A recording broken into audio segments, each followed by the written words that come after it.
திமுக மிகப்பெரிய தோல்வி பயத்தில் உள்ளது என்பதை விட பைத்தியம் பிடித்து தெரிவதாக கடிந்துரைத்துள்ள நடுவண் அமைச்சர் எல் முருகன், உள்துறை அமைச்சர் அமித்ஷாவை எடப்பாடி பழனிசாமி சந்தித்ததிலிருந்து திமுகவினர் பயத்தில் வாழ்க்கை நடத்துவதாக தெரிவித்துள்ளார். திமுகவுக்கு ஒரு மிகப்பெரிய தோல்வி பயத்தில் இருக்கிறாங்க. பயம் என்றதை விட பைத்தியம் முடிச்சுட்டு தெரியுறாங்க. ஏன்னா அண்ணன் மரியாதைக்குரிய திரு எடப்பாடி பழனிசாமி அவர்கள் நம்மளுடைய மாண்புமிகு உள்துறை அமைச்சர் திரு அமித்ஷாஜி அவர்களை டெல்லியில் வந்து சந்திக்கும் பொழுது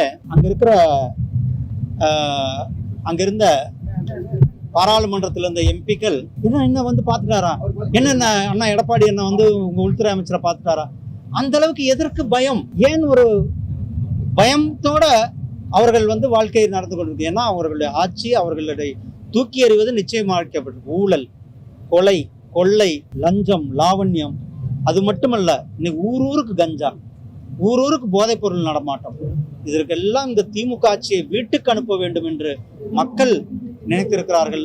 எங்களுடைய தேசிய ஜனநாயக கூட்டணி அவர்களை வீட்டுக்கு அனுப்பும்.